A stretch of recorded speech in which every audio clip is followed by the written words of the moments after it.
Note that this channel broadcasts messages from a range of messengers. Please take every word before the Lord for confirmation.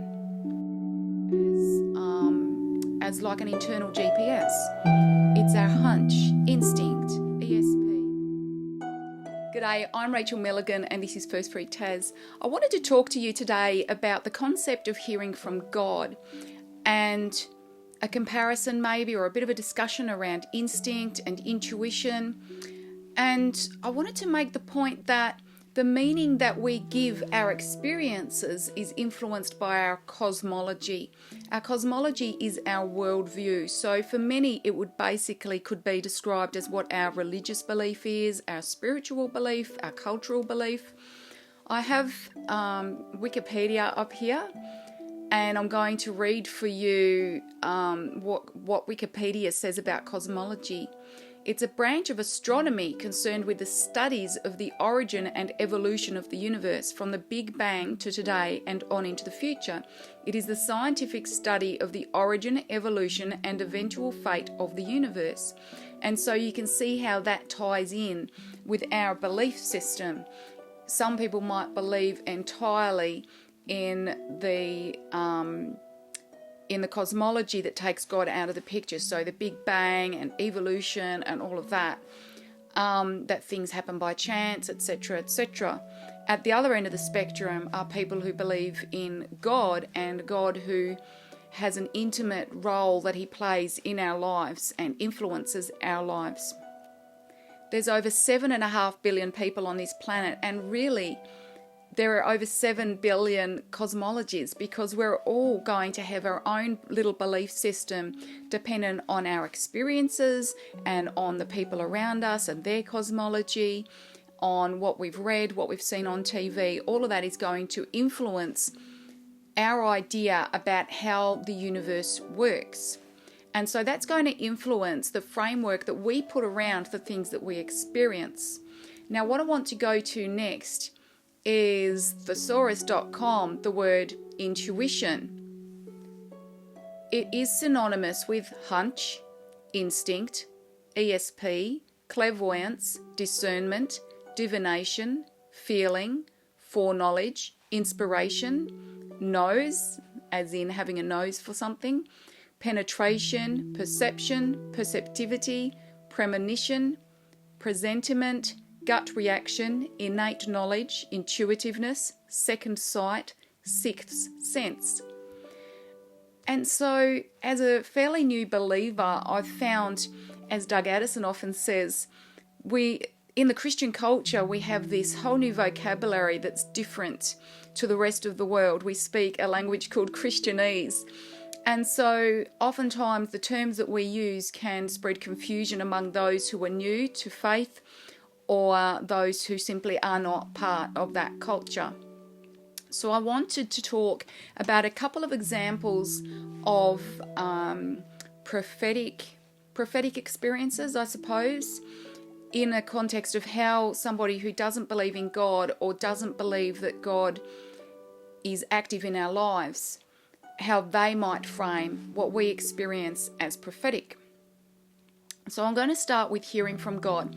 There's a misconception that I often receive from viewers who are believers and want to hear from God but don't believe that they're able to, and from non-believers or people that believe that God does not speak to people. There might be people who will accept Torah, the first 5 books of the Bible, and believe that God spoke to Moses and that sort of thing, but believe that all of that doesn't happen anymore for some inexplicable reason. So when we hear from God, some of you will say to me, I don't hear from God. And you seem to have this perception, this misperception that God speaks in an audible voice. Some people will say, like I know Doug Addison says that he has experienced God's voice as an audible voice. I know there are plenty of people out there who have said that. But typically, for example, when I talk about hearing from God, I'm not talking about voices in my head. I'm not talking about voices outside of my head or someone's whispering in my ear. What I'm referring to is the meaning that I place on my experiences. And so it might be that the thoughts that come into my head, which before I was a believer, I thought were random, but now that I have a relationship with God, I don't see those as random. I see those as being put there by God.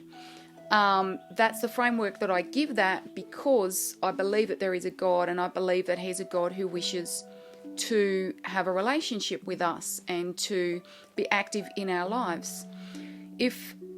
So before I was a believer, and for those who don't believe in God, if I'm talking about hearing God speak, they would be likely in the same experience. They would frame it more as having a hunch, having an instinct about something. Maybe somebody would talk about a premonition, that they have a feeling that something's going to happen. Something like 70% of the world's population subscribe to premonition, that we can know something before it happens.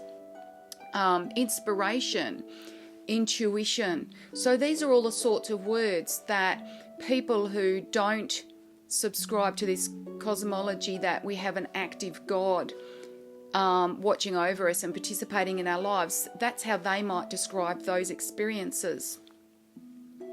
There are other things that we can experience that we might ascribe to God or may not, depending on our worldview. So many of my viewers talk about seeing specific numbers. When I was about 12, I used to attend an adult concert band, and we would practice until 10 o'clock on a Thursday night. And I would go home, and it just seemed like every night after band practice, I'd look at the clock and the time would be 11:11. And to me, I just thought, gee, that's weird. It's always 11:11 when I look at the clock on these Thursday nights. For people who believe that God or the universe, it might be people who subscribe to New Age views, that sort of thing, they might see numbers and ascribe meaning to that, like the universe or God is trying to speak to me.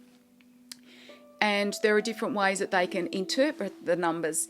So, for example, there is a website called Joanne Scribe Angel Numbers, and you can go there and look up a number and see what message God has for you there, or the universe or the angels. I'm not sure exactly what she frames that as. I'm not sure what, I assume her name is Joanne, what her cosmology is. But that's one source. Now, in Hebrew, the letters of the alphabet also have a numerical value, and they are pictograms, and they have a greater meaning behind each of these letters or numbers. And you can go online and look up the letters of the alphabet and find lectures of, maybe 90 minutes or longer, ascribing different meanings to those letters. So that's another way that people can ascribe their cosmology, their worldview, to something that they're experiencing. It might be that they see the same number over and over again. And so if you're not a believer and you're seeing the same number over and over again, you might not notice. Or you might notice and just think that that's strange, like I did when I was a teenager. But if you believe that the universe communicates with you, or that there's a God who wants to influence your life and is active in your life, then you might take more notice and dig a bit deeper and try to find a meaning to go hand in hand with that number that you're seeing. So another example is when I draw. So I do prophetic art. Because I believe that there's a God and that He's a God who wants to be in relationship with us, when I draw, I talk about I'm drawing with God. Now, I can draw in a very mechanical engineering style, and that is literally black and white. It tends to be monochrome. It's very photographic. I will literally look at a photograph and draw what I see. And that is a very left-brained way of working. But I can also work in a very right-brained way. And the secular world, people who don't believe in God, might call it abstract art or intuitive art. I choose to call it prophetic art because I believe in God and believe that God wants a relationship with me. I choose to place the meaning on that God is drawing with me. And so it's the meaning that I attribute to what I'm experiencing. I just feel like there's some other examples out there. Okay, so in 2016, I was setting up a childcare business, and I'd invested in some beautiful cushion covers. They were art, and they were just going to really enrich the environment for the children. And so I wanted to get some cheap cushions to put into those cushion covers. And I felt led, which is a Christian term, I felt led to go into this shop, Kmart, which is, it's a bargain basement shop, and went straight to and found these affordable cushions. Now, I, as a believer, might tell you that my angels or God led me to those cushions.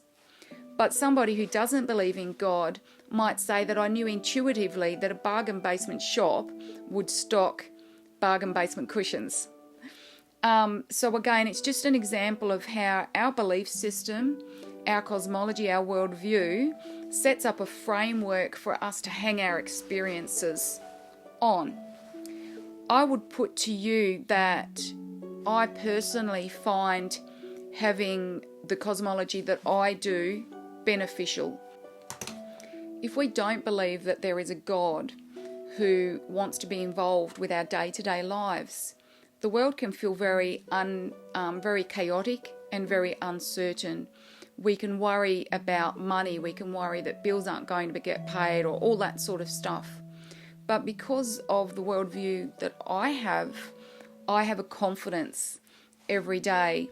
I know that things will work out well because I subscribe to the teachings in the Bible, and there are a lot of really reassuring verses in there. For example, that God will take things that were meant for evil or bad and turn them for good. And, I'll have to say, as an example, with this COVID crisis, nobody in my family has gotten sick. Financially, my household has only benefited hugely. It's what the media and the secular world would be saying, this is bad, this is terrible. I have sat in peace with a comfort and an understanding that everything will be okay, and more than that, everything is good. There's a piece of scripture that talks about having eyes to see, Matthew 13:16. I'm going to read out this whole section, but I don't want to turn people off, but I do want to give a greater context.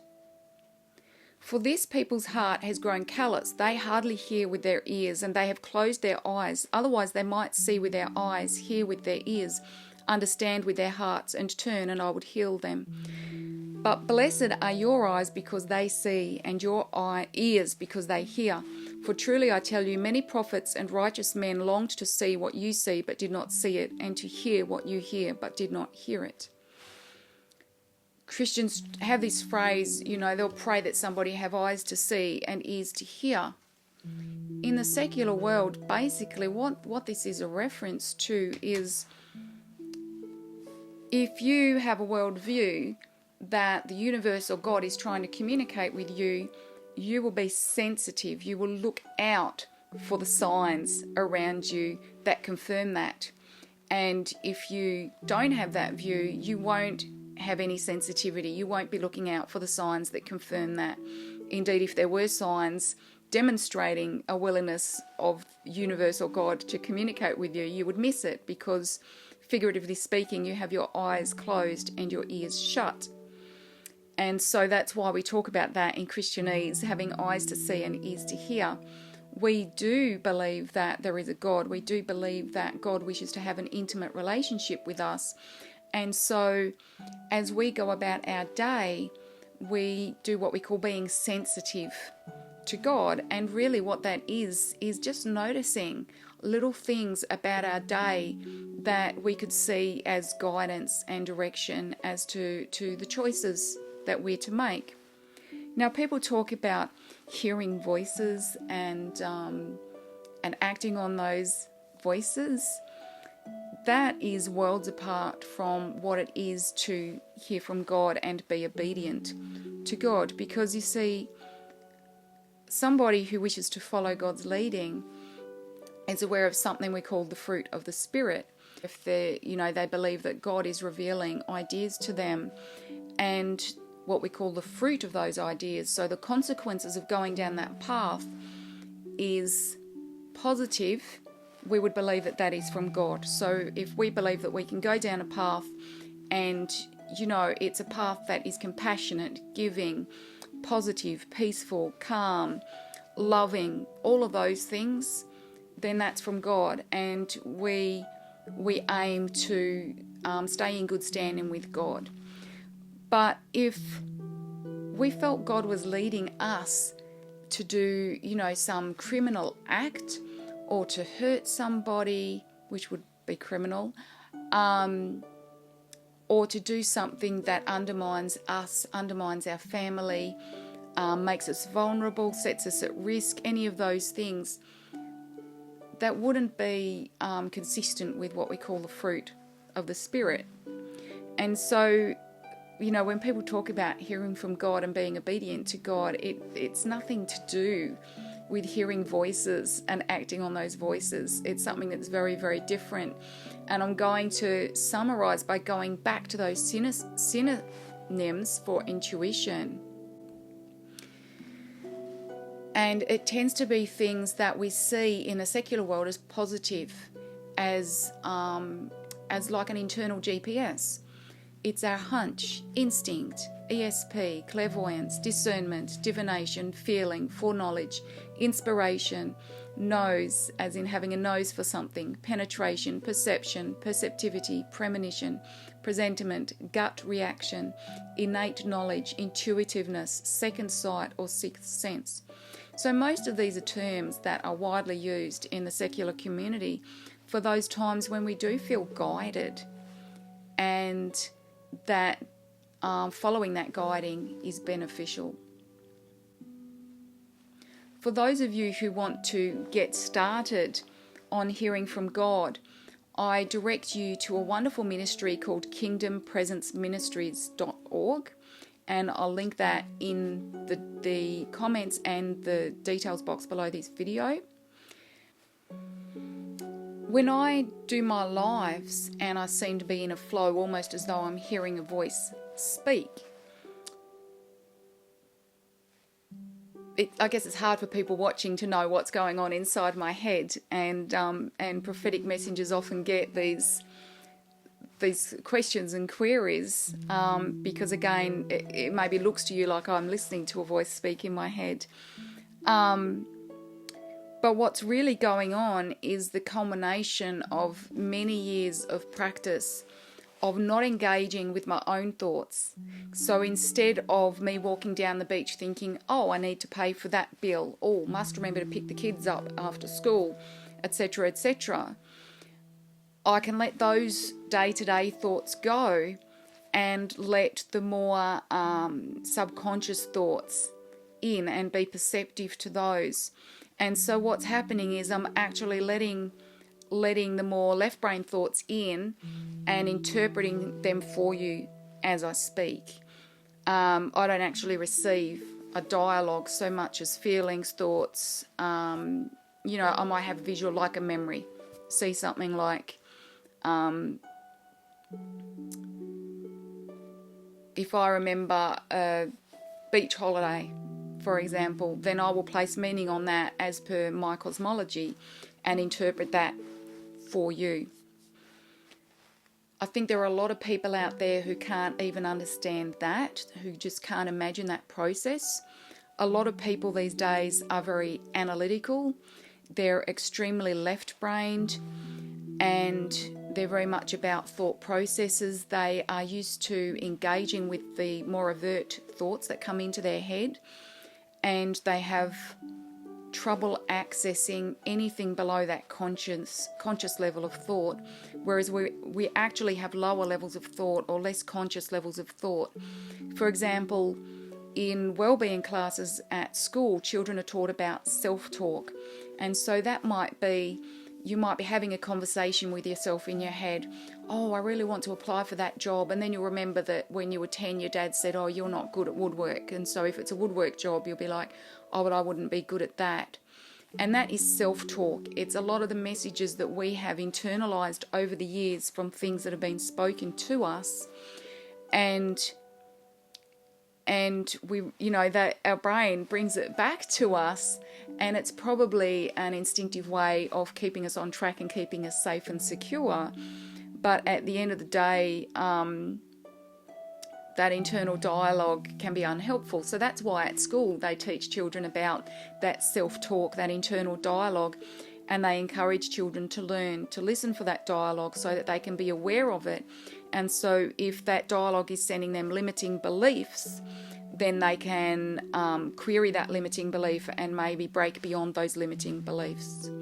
And so a person who can access that internal dialogue, someone who has learnt to disengage their more conscious thoughts and access those more subconscious thoughts, they're more likely to be able to say, just a minute, I'm telling myself I can't do that job, but hey, I'm going to give it a go anyway. And it's that internal dialogue. Part of the Christianese that's out there is like a teaching that the enemy, which is maybe Satan or Satan's representatives, shall we say, whispers thoughts in our ears to defeat us and lies to us. That's a common phrase used in Christianese, is the lies of the enemy. And so what we're referring to is, in the secular community, they would see that as just that dialogue, self-defeating dialogue, basically self-talk. And in psychology or in school, children will be taught to notice that and to question it and overcome it. And in Christianese, basically we're taught that that is lies from the enemy, and to rebuke the enemy and say to the enemy, you're just lying to me, that's lies, it doesn't apply to me, I'm not taking any notice. So you can see that either way, regardless of your cosmology or your worldview, the outcome is the same or similar, that you are checking that dialogue wherever you see it as coming from, and you are interrupting what could be a limiting belief system or limiting thoughts. And so a lot of people these days, because we have a lot of information coming in that is overt, whether it's our own thoughts, because our situation is often changing. We're in a, once upon a time we were in a village, it was all familiar, and the places where we went were close to home. You had your safety network, your support network, and everything that you need for survival in a secure place. And now we go out, we have to hunt and gather, we have to go out to the supermarkets, and we have to go out to an office to pay bills, and we have to deal with strangers on a daily basis. A lot of what happens in our day isn't actually familiar, and so that can make our thought process a little bit more active, maybe a little bit vigilant for some. And so we tend to have that really conscious thought process going a lot more. And we also have a lot of clutter coming in. We might have the radio going non-stop, or TV, YouTube, those sorts of things non-stop. For parents, you might have children around you, particularly 5-year-old children like to talk, 3-year-old boys, 5-year-old girls love to talk, and all these distractions. And so if you haven't come across the concept of, say with Buddhism, mindfulness meditation, or, just disengaging all of those thoughts, making a room for peace, for calm, making a space in your day where you can just let all of that be switched off and disengage from your thoughts. If you're not used to doing all of that, then even accessing that self-talk dialogue that we're taught about at school can be very, very challenging, let alone to be able to accept a very subconscious dialogue to guide you. So I think I've really talked myself out of this topic. I really hope that it's been helpful to some of you. Just remember that we're going into a really big harvest of souls. There are a lot of people over the next 10 years who perhaps have never had anything to do with God, and they'll be going from a cosmology or a worldview that says that there is no God, and if there was a God, he couldn't speak to us, to this new belief system, this cosmology that says that there is a God, and they are going to have to learn to reframe all their experiences in this new cosmology and to make their way in that new belief system. And it's a transition process, and it's really important that we are prepared to meet people where they are and to help them articulate what is going on for them when they're going, I was atheist, but now I know there's a God. Where do I go from here? And so that's our job, is to be able to meet them where they are without judgment and just help and guide them as they're busily reframing and figuring out what their new worldview is. I really pray that this video is helpful, and I thank you, Holy Father, for placing it before those who need to see it. In Jesus' mighty name, amen. God bless.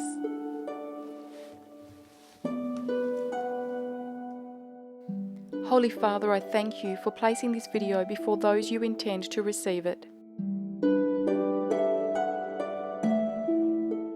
Financial support is welcome, and donations can be made by selecting the link in the details box below this video.